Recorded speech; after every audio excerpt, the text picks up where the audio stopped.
Hey, welcome to another project recipe. I am going to work on the Happy Hauntings collection project recipe today. And if you need to get supplies for this, you can order on my website or contact me directly. If you are in northern Utah, you're also welcome to come shop with me in person. I am in Kaysville and I have a crop usually the last weekend of each month. I especially wanted to show you this project recipe now because this collection is part of a bundle that's on sale and you can get a really good discount, but only for the next couple of days.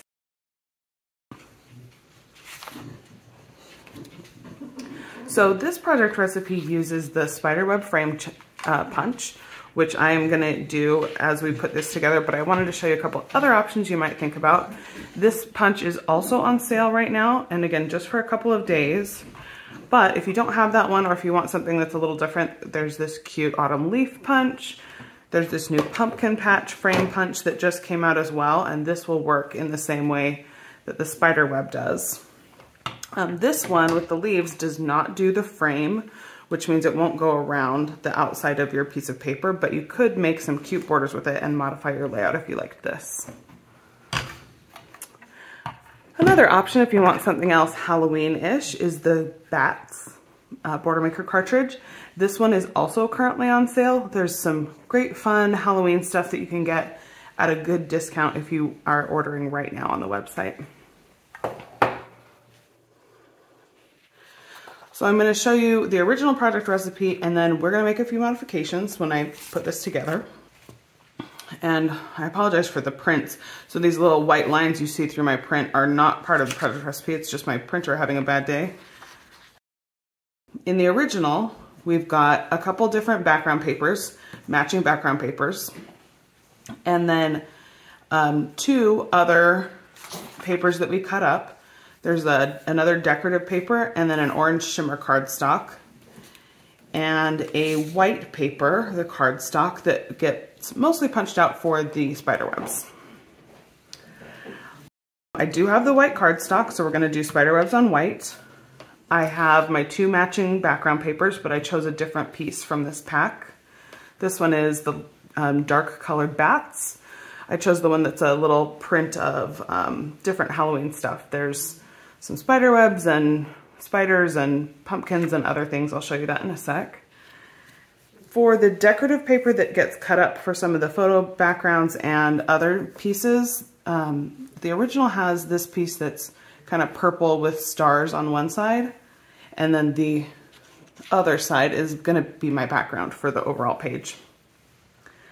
But I chose a different piece, and I'll show you how I'm going to use that and why I picked that one when we get to it.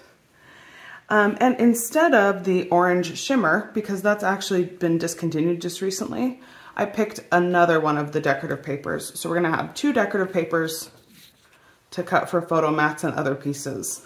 I also decided, just because I don't usually cut my photos into circles, for this one I'm not going to cut the circle pieces. I'm going to modify these to cut a little bit smaller squares as layers on that photo collection there. Anyway, that's kind of what I'm thinking right now. I got out the laser cut embellishments that has some borders and some other laser cut pieces. I also got out the stickers. I'm not sure what I'm going to use yet to embellish, but these might look kind of familiar to you. We just put together the Happy Hauntings card trio, and the designs and colors are very similar here from the Happy Hauntings collection with that card trio. So let's get started with the cutting guides. First of all, we've got our two background pages. So like I mentioned, I'm going to use this Halloween print as the background for mine. So where we're seeing the dark bats in the example, we'll have the orange when I put this one together. And the back of this is the little purple stars, which is not going to show up in my layout just because I'm using this side for both of them.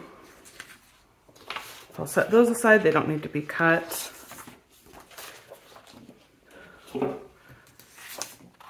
We are going to cut up three other papers. And I have a stack of the rest of this collection. So there's a lot of cute options. I thought for other backgrounds, obviously that bat was really cute.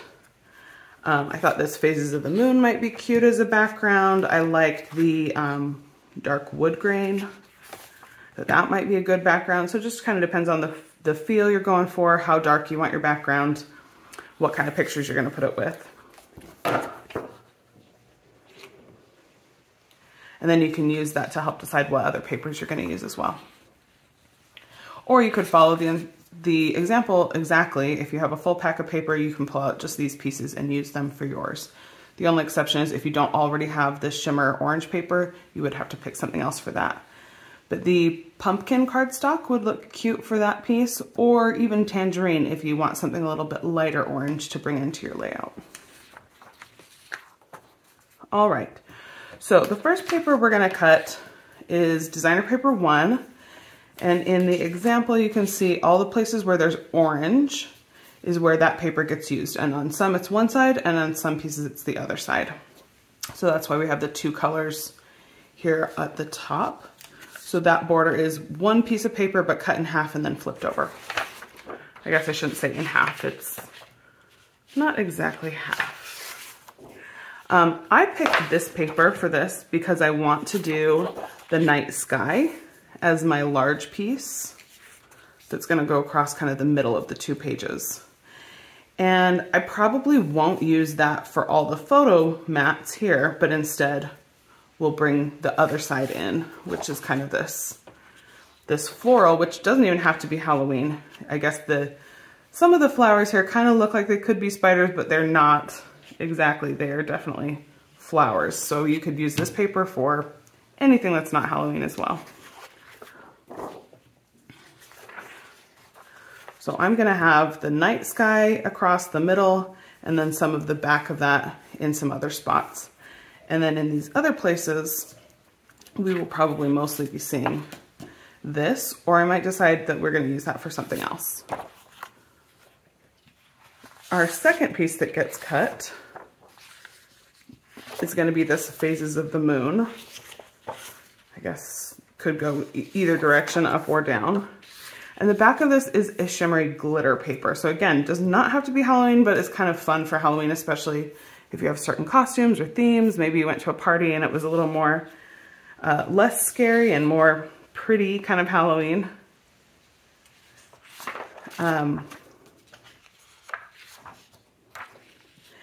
This paper is represented by the blue color in the example, or in the layout. So there are a couple of photo mats that are pretty large for big photos, and then a few other places. And originally this was going to be the orange shimmer paper. So you can see it's layered with some photos and some other things. And for this one, because it's a little bit different, I am gonna make another modification where instead of doing the recommended little squares here, punched out like spider webs, I'm going to just omit those little pieces because I don't want to make the purpley spider webs or the glitter spider webs, although you absolutely could. But instead I'm just going to focus on this Phases of the Moon side to be some of my larger photo mats. Okay. And so, to get my pieces that are here, these long strips, to go across the top of the page, and I want to really just use the sky pieces, I'm actually going to cut on either side of my paper instead of doing two strips right next to each other.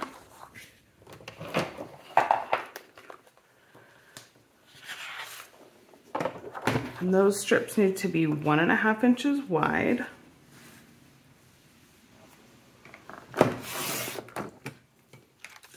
So I'll have something that looks kind of like night sky and clouds.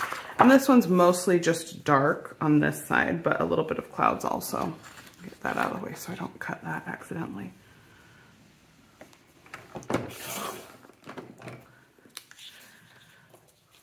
So that will be laid across the top of my two pages, and then I'm just gonna trim a little bit of each to show the back side at the top of that. Or you don't have to do that. If you want to keep your pieces whole, you just like that strip across the top as it is, you could do that as well. The other pieces we cut are mostly photo mats. So we've got some 4x5.5 photo mats and some 4x4 and 4x3 mats. And that's going to be this side of the paper for me. You don't have to flip it over. I'm just doing this so I can see if there's any difference in the pattern, and for this one there's really not a big noticeable difference because it flips around a little bit and repeats. We've got our 4-inch wide pieces that will get cut into photo mats. And this one's going to be 5.5, which is right at the end of the white part of the trimmer. Don't even have to get your arm out for that. And here's a little scrap we've got left over. And now this one gets cut into some 4-inch pieces for smaller photos.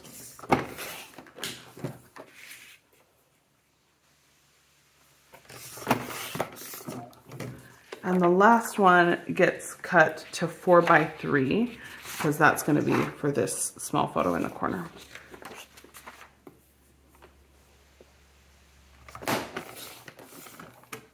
And here's another little scrap. Set those aside in case we want to use them for something else. So there's our photo mats and our long strips for this top part cut out of the first page. And now instead of orange shimmer, we'll cut up our phases of the moon paper. And this one is going to make some larger photo mats, 6.5 inches wide. So you can put a full 4x6 photo on them. 6.5 by 4.5.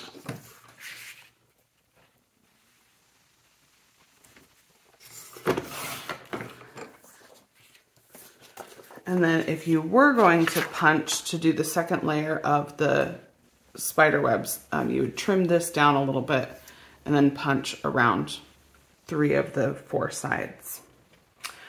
The instructions for that are in the project recipe. It says cut this 3-inch wide. So this piece is 3 inches wide now. And to cut it to 6 inches, it's 6.5 inches because it was the size of our photo mats. So you would trim this down just a little and then punch around. I'm not going to do that now, but if I feel like the glittery layer would be fun, I might add that later. So I'll set that aside with my scraps up here. And the other thing would be to cut out these 2 circles. So the circle size is, I believe, 3 3/8. Yep. So if you're going to cut the circles, they are 3 3/8 inch circles, and you use the smallest custom cutting circle pattern with the red blade to cut those out from the outside of that pattern. Instead of circles, I'm going to make them squares.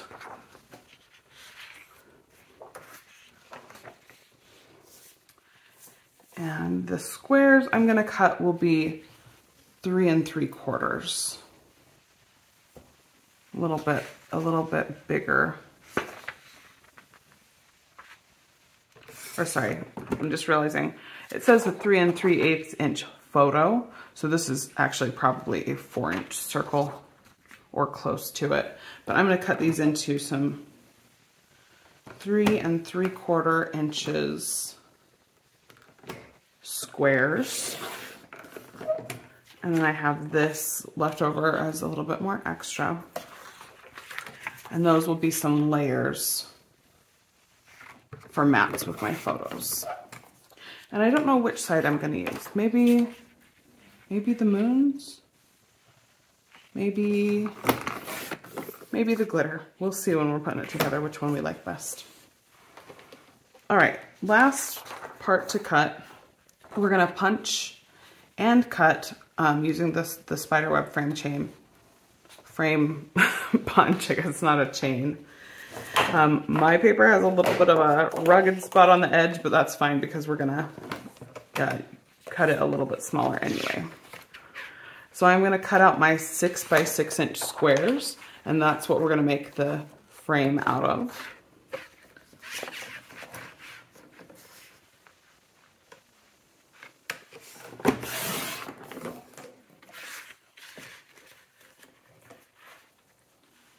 And then from the other piece,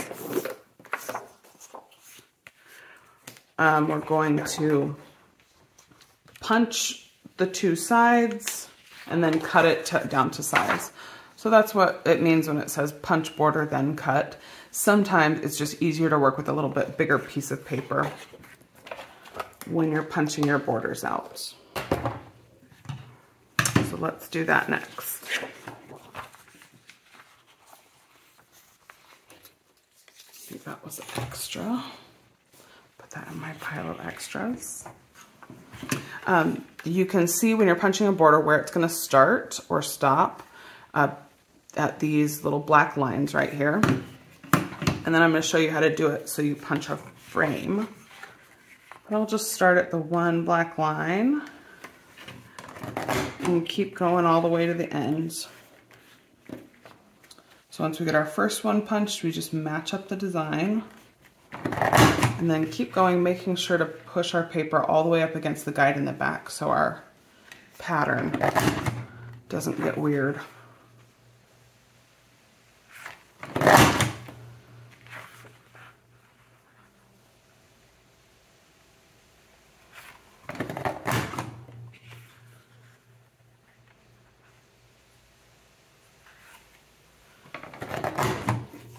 Oh, I got one little bit that didn't trim, so I'll pull that off. I don't need that.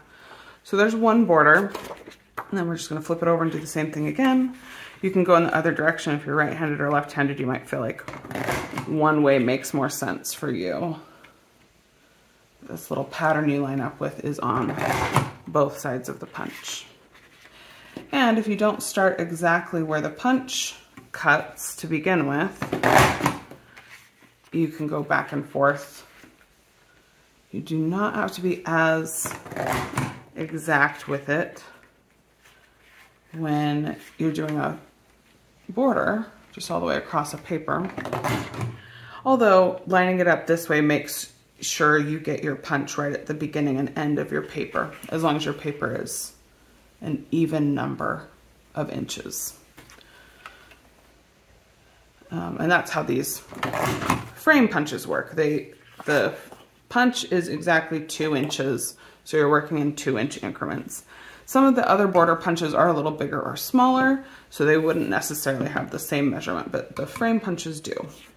So these squares are going to be the bottom layer for some photo mats, and we're going to line them up a little bit differently to start. So instead of using the black lines, when we line up for our frames, we want to use these silver lines on the sides. And again, you can start on either side, but your square or rectangle needs to be even increments. So this is a 6x6, you could do a 6x4.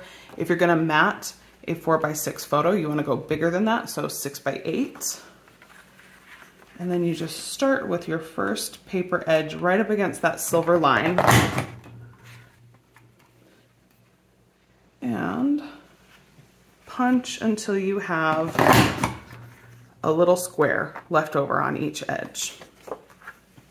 That's what your first one looks like. Then you rotate it and do the same thing on the next side. So line up with the silver, and that will actually punch your little square away. And then match up your pattern for the next one, and you'll have a little square left. And then just keep going around your frame until you've done all your sides. Oops.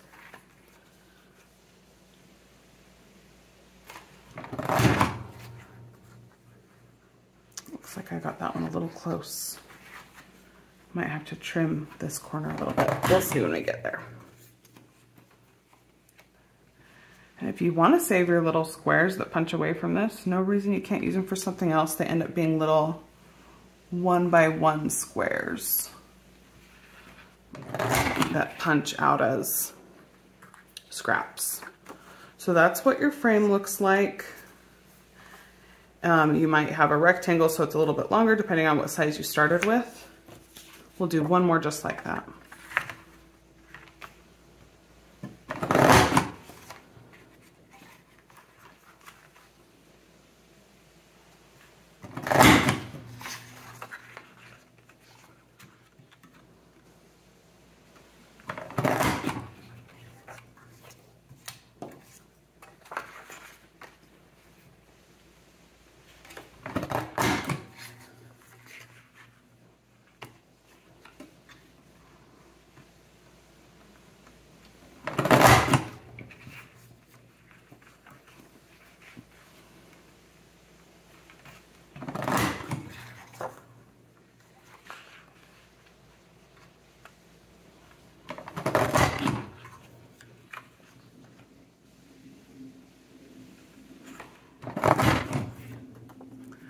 so we've got our 2 frames that are going to go for some photo mats, and then our 2 borders that we'll trim to use along the top and bottom of the pages.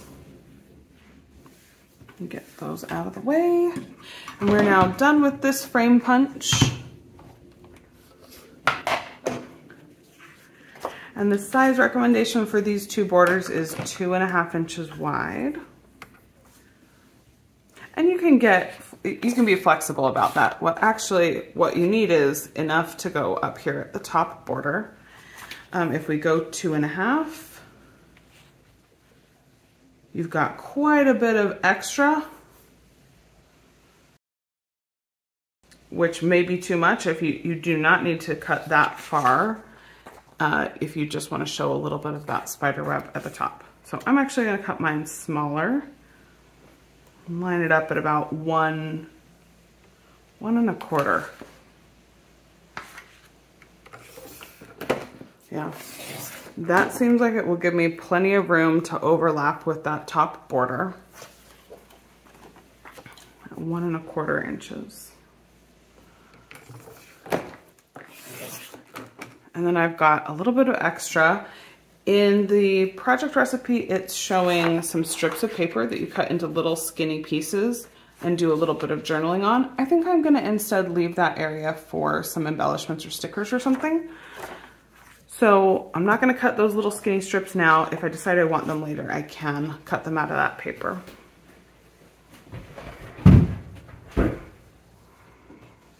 And now we're ready to start putting things together. So pulling out our background papers again. I'm gonna scoot these stickers and things out of the way for a minute.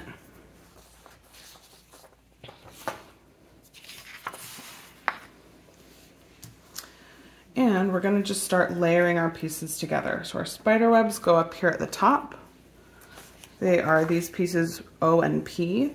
If you are not already a Project Recipe Pro, one of the good tips is to get some sticky notes out as you're cutting your pieces and label each one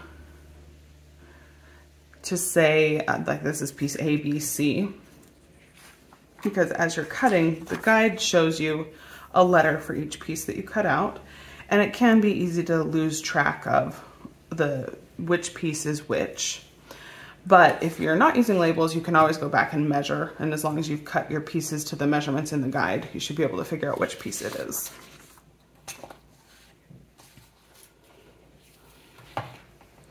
So I think I am going to keep my sky pieces whole up here at the top, because that's really what I liked about this paper. Instead of turning it over onto the flower side and having a piece here kind of like that would be different. If you like the coordinating sides of your papers, definitely do that. Or if you have some other papers you want to add in, you could put in a different little rectangle here to break up your border. But I like the sky all the way across the top, and then we'll do some spider webs right there. Our mats with the spider webs come down in the 2 corners.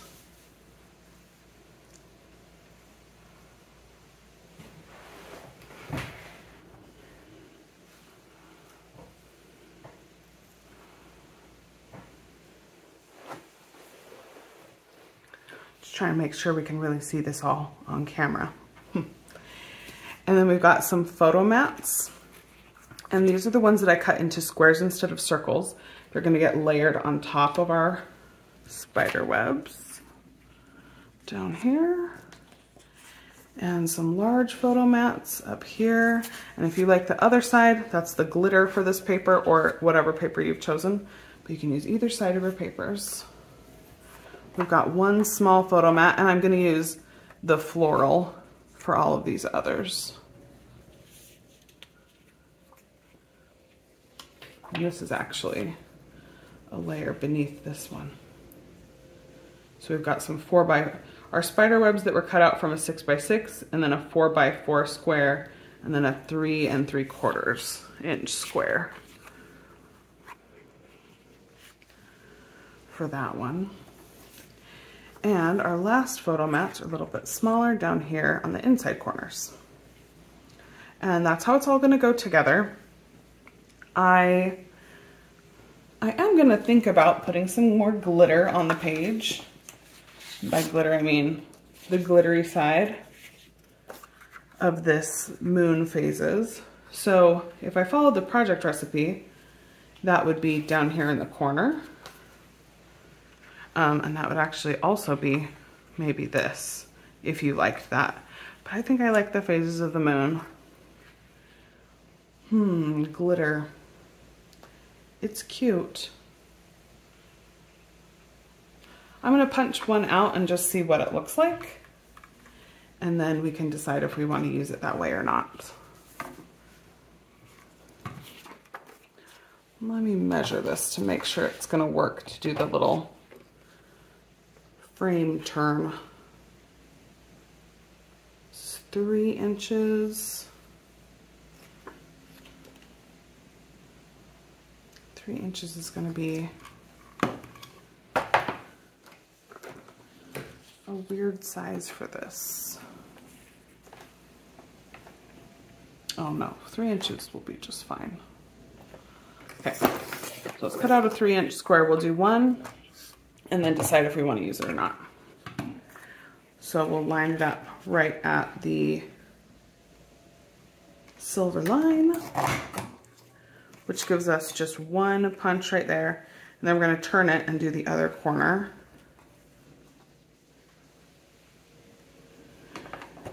So instead of doing all the way around a big square, I'm just doing the two sides there. And that would get layered here. Just on top of our white. And the other one's on top of that. And that's kind of fun. Especially if you want to bring in some more of that kind of yellow color, or if you like the glitter and you want it a bit more blingy. I think I'm gonna leave mine off, but that is a fun little piece, and I like the glitter. So now we've got some glitter. It almost looks like a little heart this way, but some glitter corners for something else. All right, let's go ahead and adhere. Just got my repositionable tape.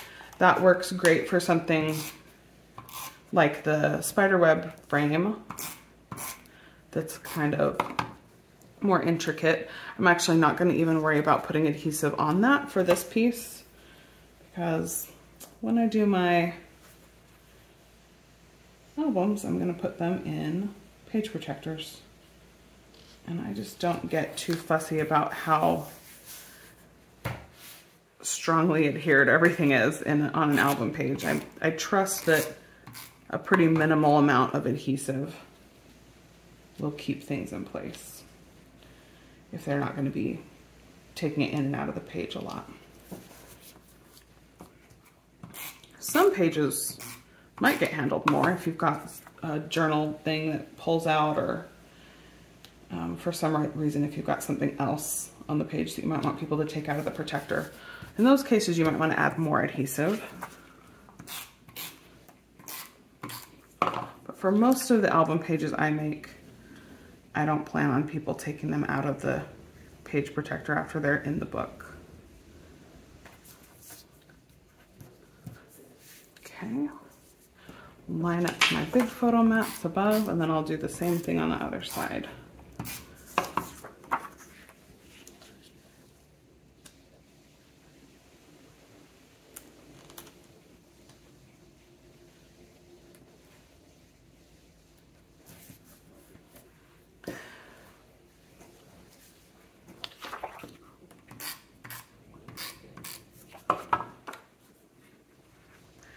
About this paper pack in particular, people sometimes look at this side of the paper and tell me, I don't know what I would do with a paper like that. That's like basically a picture of the sky or the moon. And I've seen some cute things done. I should probably find some examples to share, but I think it's a good overall background paper. It's great for a title page if you want to let the paper do a lot of the work.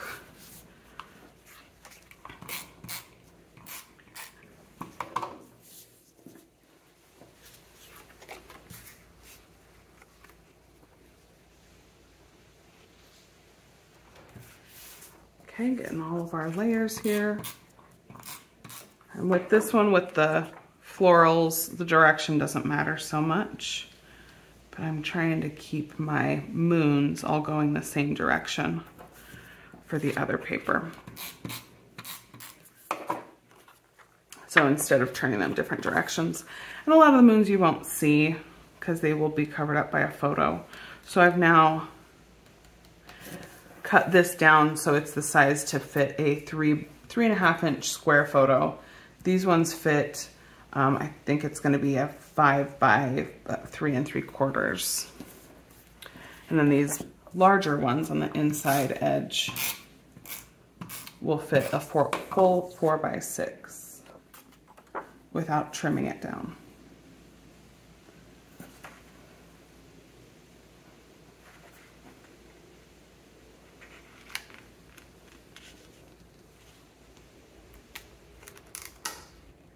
Trying to get that lined up the same, matching everything. Doesn't have to be exact because there will be a little bit of space between those. And here's my small photo mat. And in the example layout, it doesn't quite line up with the top of that. And it doesn't quite line up with this one, so it's a little more off to the side.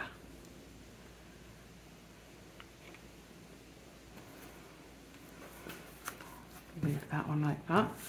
Then I'm just going to flip these around to attach the top pieces.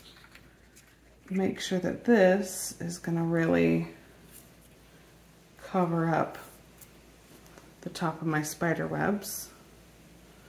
Let's see, might even want to bring it up a little higher.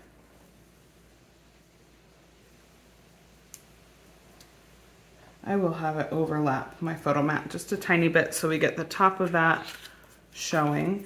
And because of where this piece is going, I am gonna get more of the adhesive on the actual spider web part. But with the repositionable adhesive, anything extra can just wipe off.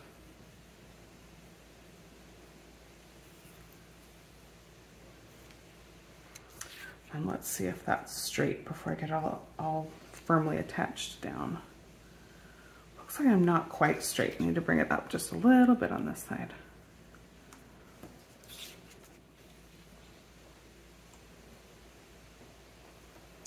That looks pretty good.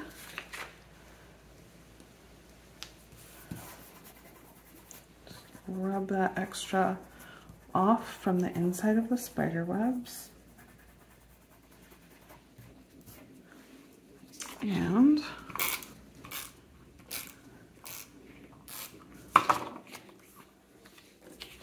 let's see, did one side of this look more like top or bottom? No, I think that could go either way. And I'm seeing that my white paper is just a tiny bit longer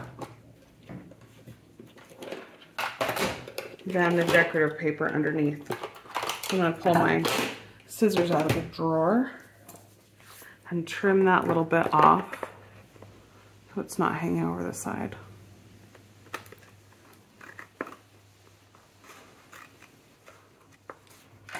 Just a little bit. There we go. That looks a little better. All right, and then we're going to line up our border on the other side as well. Try to get that all in the same spots.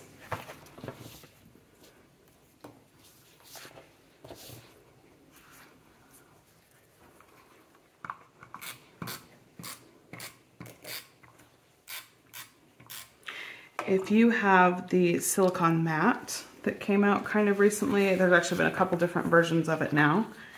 That is a great place to use your repositionable adhesive and kind of set your pieces up. But in this case, since I'm going to cover up all that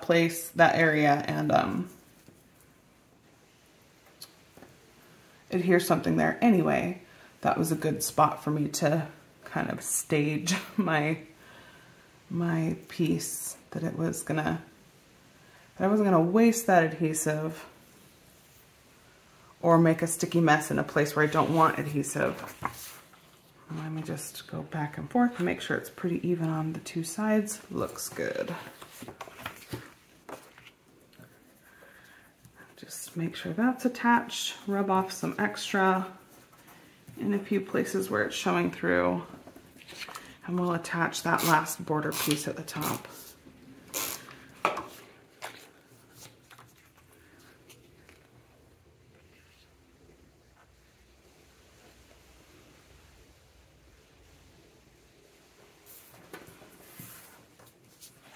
And again, I've got a little bit of overhang on my white paper. Actually on both sides this time, just because of how I lined it up.